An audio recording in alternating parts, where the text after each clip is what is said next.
Komandan Gerakan 30 September ini selanjutnya menerangkan bahwa tindakan yang telah dilakukan di Jakarta terhadap Dewan Jenderal akan diikuti oleh tindakan-tindakan di seluruh Indonesia.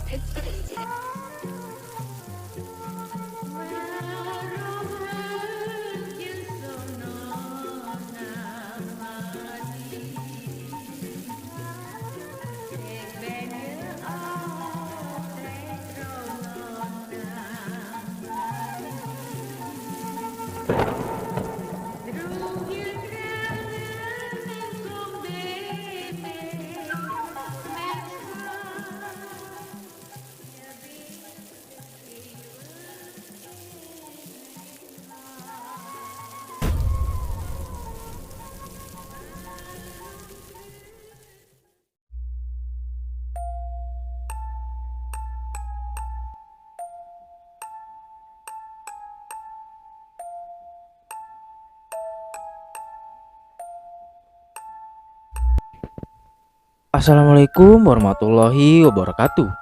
Balik lagi bareng gue Irsal di segmen Radio Mistis. Di segmen ini, gue bakal bawain cerita yang kita ambil dari berbagai sumber dan cerita kiriman dari Sobat Mystic Hunter. Pada episode kali ini, gue bakal bawain cerita yang dikirim oleh Mbak Sulistiawati di Pemalang, Jawa Tengah, yang menceritakan tentang pengalamannya saat ngekos dan diganggu oleh sosok pocong penunggu kosan tersebut. Bagaimanakah kelanjutan ceritanya? Silahkan dengarkan sampai habis. Tapi sebelum lanjut, gue mau ngucapin terima kasih buat Mbak Sulistiawati yang udah bersedia buat bagiin ceritanya ke Sobat Mystic Hunter. Bersembunyilah di balik selimut kalian dan pasang earphone kalian, karena cerita yang gue bawain kali ini bakal bikin bulu kuduk lu merinding. Ya udah, nggak pakai basa-basi lagi, kita langsung fokusin aja ke ceritanya. Cerita ini terjadi sekitar tahun 2011 saat ia berkuliah di salah satu universitas dan tinggal di kosan yang ada di Jawa Timur. Pada tahun itu, Sulis baru saja lulus dari SMA dan memutuskan untuk melanjutkan ke jenjang yang lebih tinggi. Awalnya, Sulis sempat menolak keputusan orang tuanya tersebut karena Sulis beranggapan uangnya lebih baik ditabung untuk keperluan orang tuanya. Gak usah lah pak, sekolahkan aku tinggi-tinggi. Lawang perempuan iku ujung-ujungnya gawe nang pawon, ujar Mbak Sulis. Nok, selagi bapak dan ibumu mampu membiayakan, kenapa tidak? Kamu ini kan anak perempuan sematawayang. Bapak mau menyekolahkan kamu ke universitas, biar nantinya nasib kamu lebih baik dari bapak dan ibu, jawab bapaknya Sulis. Ya wis, kalau bapak ndak keberatan, ya ndak apa-apa. Aku janji akan kuliah sampai lulus. Ya udah, nanti kamu tinggal bareng Pak Lemu ya di sana. Bapak sudah bilang ke Pak Lemu, kata Bapak Sulis. Orang tua Sulis adalah seorang petani kopi. Walaupun di tahun 2006, di daerah Sulis sendiri masih cukup jarang seorang wanita yang menempuh pendidikan sampai ke perguruan tinggi. Tapi orang tuanya bertekad untuk menyekolahkan Sulis karena ingin anak sematawayangnya lebih baik dari mereka. Singkat cerita, siang itu Sulis pun berangkat dari rumahnya menuju rumah paleknya dengan diantar oleh kedua orang tuanya. Sesampainya di sana, ia langsung beristirahat di kamar yang sudah disediakan oleh paleknya. Nok, jangan nakal-nakal di sini ya. Jangan buat susah Pak Lemu, jaga sikap ya, kata ayah Sulis. Iya pak, tenang aja, aku ndak akan macem-macem di sini dan baik-baik saja. Ya udah, bapak sama ibu pulang ya. Lek, titip anakku ya, kalau berbuat salah marahi saja Lek. Aku harus segera pulang ke Pemalang karena sedikit lagi musim panen, jadi nggak wani Lek aku kalau tinggal lama-lama, ujar ayah Sulis kepada Sulis dan ke Pak Le Sulis. Orang tua Sulis pun bergegas kembali ke Pemalang karena pada saat itu sedang mendekati panen buah kopi. Lis, ini kamar kamu ya. Ini sebenarnya kamar tamu, tapi belum sempat Pak Le bersihkan. Ya udah, nggak apa-apa Pak Le, nanti biar Sulis yang bersihkan. Sulis langsung membersihkan kamar tersebut dan beristirahat untuk besok ospek pertamanya. Singkat cerita, setelah 1 bulan Sulis berkuliah di sana sebagai mahasiswa Fakultas Bisnis Manajemen, ia pun mulai mendapatkan teman-teman baru. Dan ada 1 orang teman dekatnya di sana, sama-sama perantau. Kita sebut saja dengan nama Andin. Andin adalah wanita asal Jakarta Barat yang juga berkuliah di sana. Namun bedanya, Andin benar-benar hidup sendiri tanpa ada sanak saudara yang tinggal di sana. Sore itu Andin berkata, "Lis, ayo main ke rumahmu mumpung kita lagi pulang siang nih." Sulis menjawab, "Ayo boleh, tapi itu bukan rumahku, Din. Itu rumah Pak Leku." Siang itu mereka pun main bersama dan mengobrol. Sesekali tertawa bersama. Tak terasa, waktu sudah menunjukkan pukul 10 malam. "Waduh, cepat sekali ya, Lis. Udah jam segini aja. Masih ada angkot gak ya jam segini?" tanya Andin. "Waduh, soal itu aku juga gak tahu, Din. Ya udah kamu tidur di sini aja, besok pagi baru kamu pulang," jawab Sulis. Andin berkata, "Kayaknya gak bisa, Lis. Aku harus pulang karena aku belum nyuci selama 2 hari ini." Dasar kamu pemalas." Mereka kembali tertawa bersama. Tidak beberapa lama, terdengar suara motor. Itu adalah Romi, kakak sepupu Sulis yang baru saja pulang kerja. Setelah Romi masuk, ia terkaget melihat kecantikan Andin dan menatap dengan tatapan yang tidak biasa. Lalu ia berkata, "Loh, Mbak Yu, ini siapa?" "Ini teman kampusku, Andin," jawab Sulis. Andin berbisik kepada Sulis, "Itu siapa, Lis?" Sulis menjawab, "Itu kakak sepupuku, Romi," jawab Sulis. "Loh, kok manggil kamu Mbak? Kan dia lebih tua," tanya Andin. "Iya, kan orang tuaku lebih tua dari orang tuanya. Tradisi di keluargaku begitu." Akhirnya Sulis berkata pada Romi, "Mas Rom, kamu keberatan gak kalau ngantar Andin pulang ke kosannya? Udah jauh kok dari sini." Andin berkata, "Oh, gak usah repot-repot, aku naik angkot aja, masih ada kok." "Kan tadi aku bilang angkot sudah tidak ada, Din."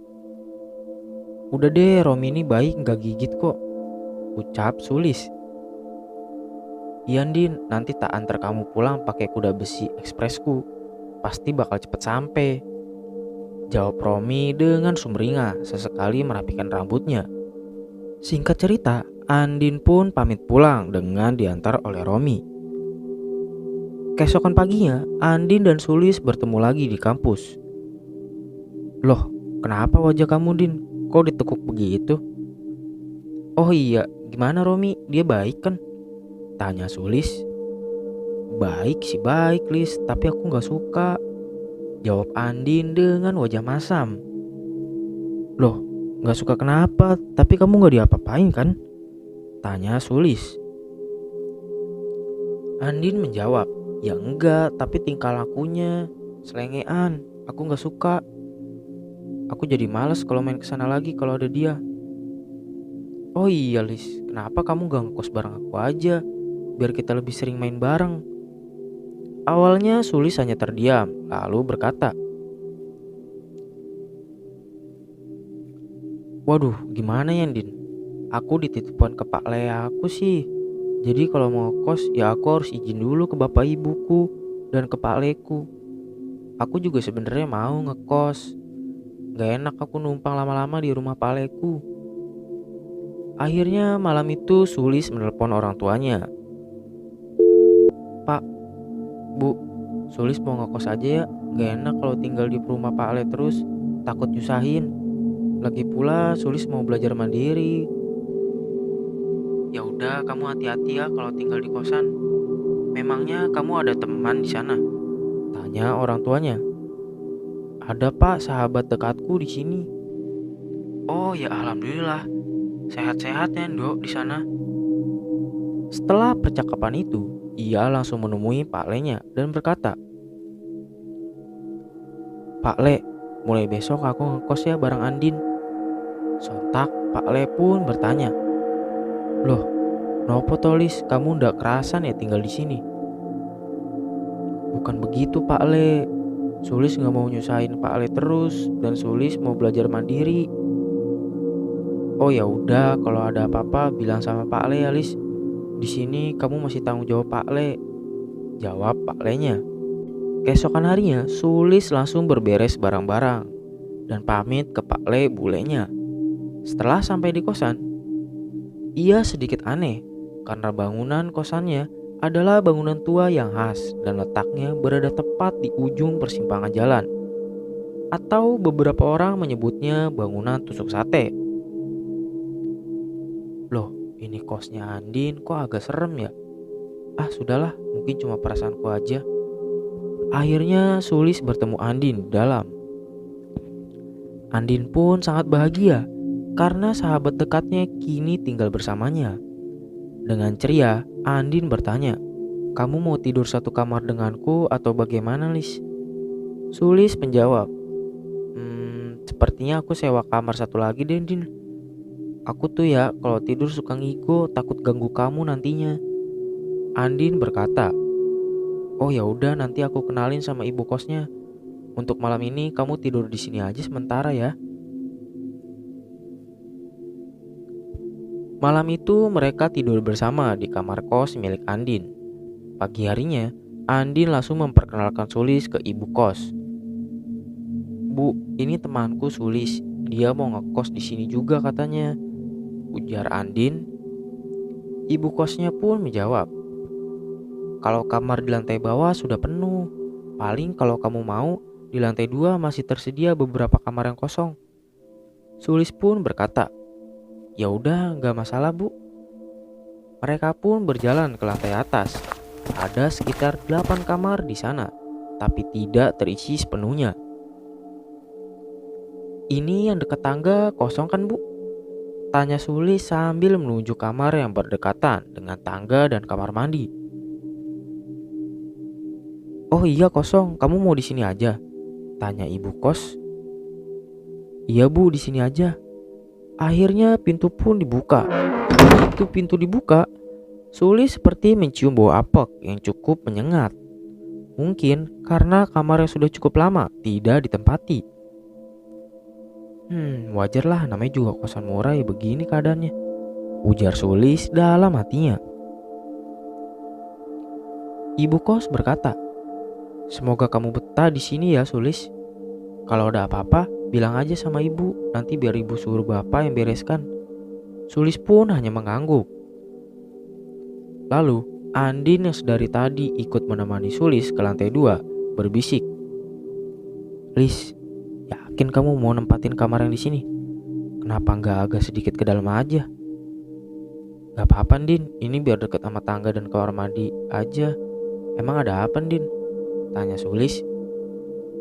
Andin menjawab tapi dengan agak sedikit ragu. Enggak sih, nggak ada apa-apa. Semoga kamu betah ya Lis. Siang itu Sulis langsung membersihkan kamar kosnya. Dan kamar kosnya saat ini sudah sangat bersih dan wangi. Malam pertama menempati kamar tersebut, Sulis sudah merasa ada keanehan saat Sulis terbangun karena kebelet buang air kecil. Ia merasakan sedikit gatal di tangannya. Ternyata ia menemukan seperti ada partikel tanah di kasurnya. Malam itu ia tidak ambil pusing kejadian itu. Ia langsung membersihkan partikel tanah tersebut. Pagi harinya ketika ia terbangun, partikel tanah itu muncul kembali di kasurnya. Ia membersihkannya kembali sambil melihat ke langit-langit kamar. Aneh banget ini tanah. Dari mana ya? Langit-langitnya bersih kok. Ah udahlah. Hari pertama hanya itu yang ia alami. Ia pun belum berani menceritakan kejadian itu ke Andin sahabatnya. Siang itu ia bertemu Andin di kampusnya. Dan Sulis bertanya kepada Andin, Din, aku mau nanya deh, kamu suka ngerasa takut gak tinggal di rumah kos itu? Takut? Apa yang harus ditakutkan Lis? biasa aja, nggak ada apa-apa kok, jawab Andin. Mungkin karena aku baru tinggal di sana kali ya, Din. Makanya aku ngerasa kayak kurang nyaman gitu, ujar Sulis. Lalu malam harinya Andin dan Sulis seperti biasa mengerjakan tugas di kamar Andin sambil bercanda. Dan tak terasa jam menunjukkan pukul 00.30 dini hari. Aku masuk kamarku dulu ya, Din. Ngantuk, aku mana besok ada kuliah pagi lagi, kata Sulis. Andin menjawab, ya udah, tapi besok kalau aku belum bangun tolong gedor pintuku ya, Lis.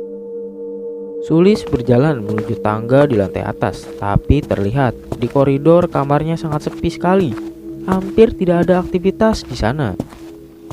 Ketika Sulis membuka pintu, samar-samar tercium bau bangkai di kamarnya. Kenapa jadi bau begini sih? Apa ada tikus mati ya di plafon kamarku? Ujarnya. Lagi-lagi, Sulis tidak memperdulikan hal tersebut. Ia langsung menyalakan kipas angin dan memilih untuk langsung tidur di malam itu. Posisi tidur Sulis miring dan menghadap ke tembok dan memeluk guling. Baru sekitar 20 menit ia terlelap. Bau busuk itu semakin menyengat. Ini bau kok makin nyengat ya?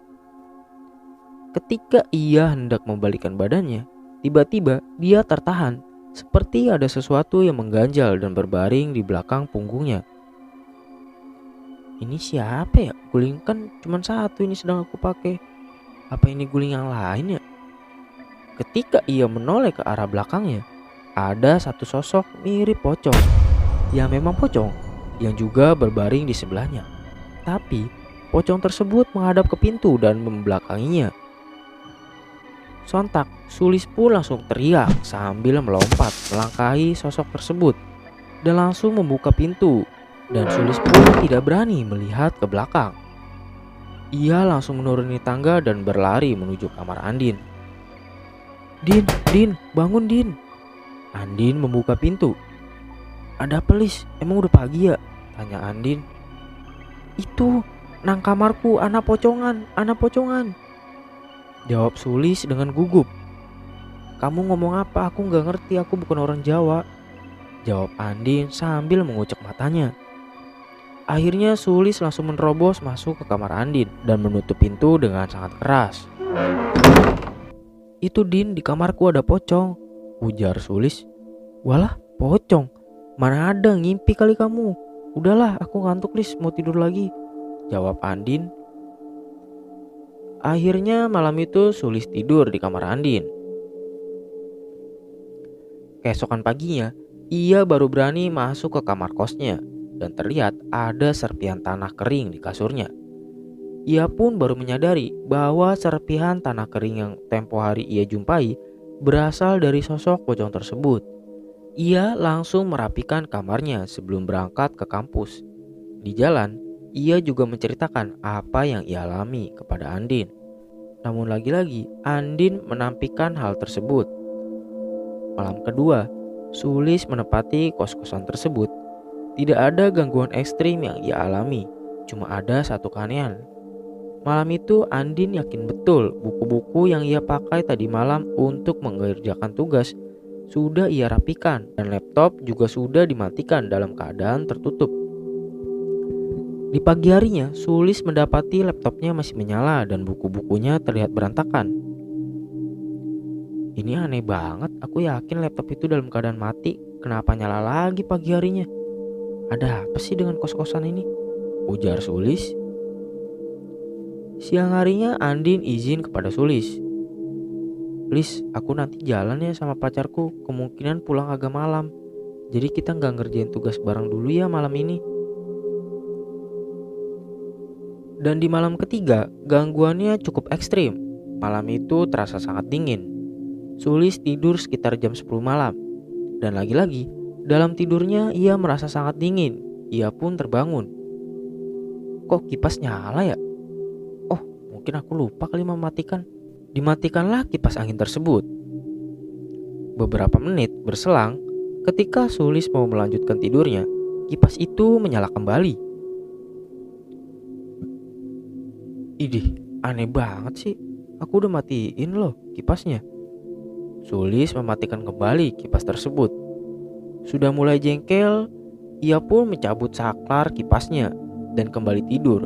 Tapi lagi-lagi, kipas itu menyala lagi, kali ini dengan keadaan saklar yang tidak tersambung ke arus listrik. Ia langsung berteriak ketakutan dan hendak berlari keluar kamar. Ketika ia membuka pintu, di hadapannya sudah ada sosok pocong yang menghadang dengan wajah hancur dan bau bangka yang sangat menyengat. Sulis pun tiba-tiba pingsan tak sadarkan diri. Pagi harinya, ia terbangun dan dibangunkan oleh Andin. Andin merasa curiga karena sudah jam 6 pagi. Sulis belum juga turun dari kamar kosnya. Akhirnya, dia mencoba menyusul Andin ke lantai atas. Ya Allah Sulis, kamu ngapain tidur di sini? Pintu masih terbuka lagi. Bangun Lis, bangun. Sulis pun terbangun dan langsung memeluk Andin karena ketakutan. Kamu kenapa Lis? Sambil menangis ketakutan, Sulis berkata, pocong itu gangguin aku lagi Din. Aku gak mau tinggal di sini lagi Din. Andin pun menenangkan Sulis. Setelah Sulis dirasa sudah tenang, Andin memeriksa kamar Sulis. Waduh, ini gak bener nih Lis. Sosok pocong itu masih ada di sini dan dia gak mau pergi. Ah udah, jangan bikin aku tambah takut Din. Temenin aku Din, beresin barang-barangku. Aku mau pindah aja. Singkat cerita, barang-barang Sulis sementara dipindahkan ke kamar Andin dan Sulis tidur di kamar kos Andin untuk sementara. Siang itu, seperti biasa mereka berdua berangkat ke kampus. Dan sewaktu jam istirahat, mereka seperti biasa makan di kantin kampus. Sulis bertanya kepada Andin, Din, kamu bisa lihat yang begituan ya? Andin menjawab, ya gitu deh Lis, makanya pas kamu pertama nempatin kamar itu, aku tanya sama kamu, yakin mau nempatin kamar ini? Ya kamu gak bilang sama aku kok Din, kata Sulis. Ya kalau aku bilang sama kamu udah takut duluan pasti Lis. Ya udah Lis, sekarang gimana, kamu masih mau kos di sana? Terus tidur bareng aku apa gimana? Ah muah, aku udah trauma lihat yang aneh-aneh di sini. Aku tak balik aja ke rumah paleku, jawab Sulis. Ya udah, besok aku antar ke sana ya, jawab Andin. Keesokan harinya, Sulis langsung kembali ke rumah palenya dan memutuskan untuk kembali tinggal di sana. Teror tersebut pun tidak lagi ia alami. Dan itulah satu-satunya pengalaman horor yang pernah ia alami selama ini. Cerita pun selesai. Tapi sebelum kita berpisah, gue mau infoin lagi ke Sobat Mystic Hunter. Buat lu yang punya pengalaman mistis dan mau kita bawain di segmen Radio Mistis, lu bisa kirim lewat email yang udah gue cantumin di deskripsi. Gue Irsal, menceritakan apa yang kalian tidak percayai. Sampai jumpa lagi di segmen Radio Mistis episode selanjutnya. Wassalamualaikum warahmatullahi wabarakatuh.